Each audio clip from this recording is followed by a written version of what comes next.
Joining me now to consider the importance of remembrance is historian and columnist Martyn Whittock. Good evening, Martyn, and thank you for joining me.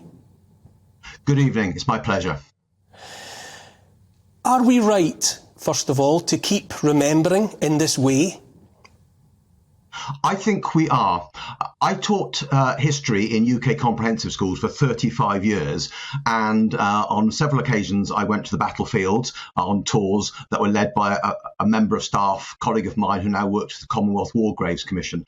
And one of the things that struck me whenever we did that was how seriously young people engaged with what we were doing. You know, we're talking about young people there away from home, some for the first time, and they took it immensely seriously. I used to lead the Remembrance Day assemblies at school, for example. Tomorrow, I'll be leading and preaching at a Remembrance Day service in the West Country.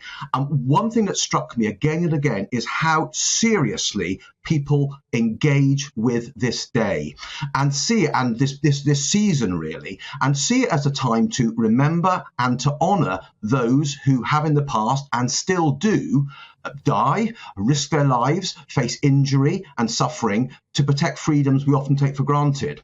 But I think it has another dimension to it as well. I think it challenges us to think, what should I be doing? What kind of person should I be in the here and now to defend those kind of values and to work for a world where these kind of conflicts don't happen again? So I think it's both a looking back and a looking forward. And I think that's one of the things that really challenged the young people that I was with. They saw it as being immensely relevant. They looked at a turbulent world and they said, there's a past aspect to this, but there's also a present and a future. What kind of world do I want? What kind of world am I building? I think it's a time of national reflection, consideration, solemn remembrance, but also looking at where we are now and where we're going as well. I think it's profoundly important. And I think the fact it's continued to be engaged with is the evidence that that is in fact the case. Absolutely. I think that commitment that's still there in the young is very pertinent, very important. I was in Australia in 2015 in the run-up to the Gallipoli commemorations, and such was the desire to get to Gallipoli, to take part in the commemorations there, that Australia had to hold a ballot. You couldn't just go. It was going to be too much under pressure. And the number of young people that were taking part in that ballot, teenagers, and people in their early 20s and whatever, that were wanting to pay and go to Gallipoli to show their respect, I think said something, that there's something fundamental in the human animal about remembering the dead. I think it's there.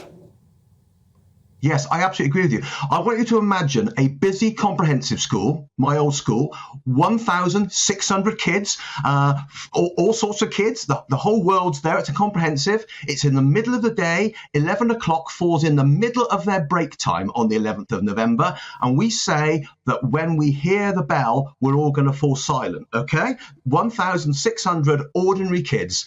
And at 11 o'clock, the bell sounds, and I looked out of the staff room window and I saw an entire school fall silent. Kids stopped where they were. Now, that is extraordinary, and that shows that young people today are still engaging with this in a very moving way. Is education backing that up, would you say? If that instinct is innate, or if it's learned from family or however they acquire it, is it also backed up? Are the generations coming through being taught appropriately about that history? I personally think they are. I mean, obviously, I've got my experience in my own particular school, my own particular areas. I can't speak for every school, of course. But all I know is that in my own institution and all the institutions that I knew, it was taught. Kids learned about the First World War. They learned about the Second World War. They were taught the significance of remembrance. And certainly in our assemblies, we took this very, very seriously indeed. So I do think that there is a real engagement, and huge numbers of young people every year go on trips that are sponsored by their school, or they buy into ones that are provided by tour guides.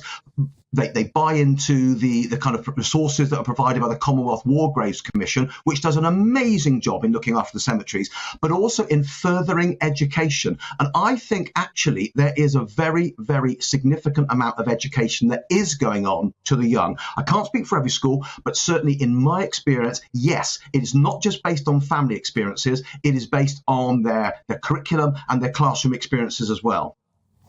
Lembit, the symbolism that's brought to play is very potent, isn't it? You know, around Remembrance, you know, the 2-minute silence on the date, and then everything that happens on the Sunday, the last post, the poppies, the laying of the wreaths. It's very powerful, is it not?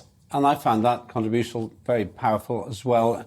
I was actually thinking about my own family's history. My parents came out as children in World War II because if they'd stayed in Estonia, where they came from, they would probably have been exterminated. And a sixth of the population of Estonia was exterminated. They weren't Jewish, but it was the Soviet system. They were regarded as the wrong sort of people. Wrong sort of people, a threat to Stalin, the biggest murderer in the history of the human race, by orders of magnitude more than Hitler. And then, if you've ever been to Auschwitz, for example, and I was fortunate to go and see it at first hand, you begin to scratch the surface of the hopeless Holocaust that people like us, because German people were very similar to British people in the 1930s, meted on each other. What happens is we forget. And there's that phrase, those who ignore the lessons of history are doomed to relive them. That's the danger for us. We get complacent. Lisa, you were talking about the community that's your genetic inheritance, you know, and it was communities like yours that were hollowed out by these experiences. Absolutely, and I remember as a small child, and so I was a small child in early 1970s, and my mum would take me to the sort of local remembrance, and she was a socialist. My mum was a socialist, a trade unionist. Our politics were all about being working class, but still she understood what that meant to our communities, that we were the first to go on the front line. And that is what I was taught, and that is what I've taught to my son as well. The memory's holy, I think. It's sacred. But it's the narrative as well. It's how we get to tell those stories. And Remembrance Sunday in November, particularly November, I think, it's a very reflective time. It is for me. I think even people whose stories aren't normally prevalent, we get to tell those stories in November. So the Tommies who were on the front line, the lads that are in Dunkirk, like my granddad, we get to tell those stories. Yes. And it's not about the chiefs and the leaders and and it is about our story. So I think it's very important. Yeah, Tommy Atkins. Martyn, how does this chime with what's happening, whereby so much of British history is being rewritten at the moment? And Britain is being painted as responsible for most of the trouble in the world. How does the telling of these stories and remembrance sit in that context of Britain as the baddie? Well, I think what happens at Remembrance is it gives us an opportunity to think about the good and the bad. It allows us that opportunity to reflect on what are the best values, what are the good values, what are the precious values that in fact are worth dying for and worth defending. But it also gives us an opportunity too, I think, if we are open-minded, to reflect upon the complexity of history. So, for example, something like 900,000 UK citizens, civilians and soldiers died in the First World War. But something like over 1 million Indian and African soldiers and civilians died as a consequence of the First World War.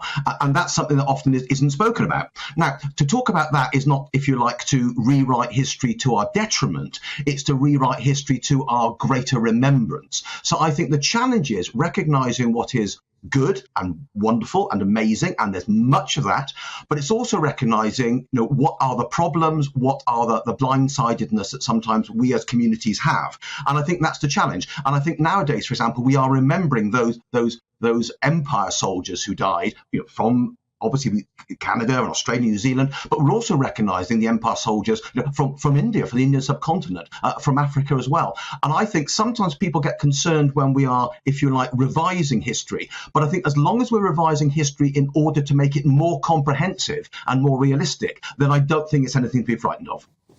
Great stuff. Martyn Whittock, author and historian, thanks for joining us this evening.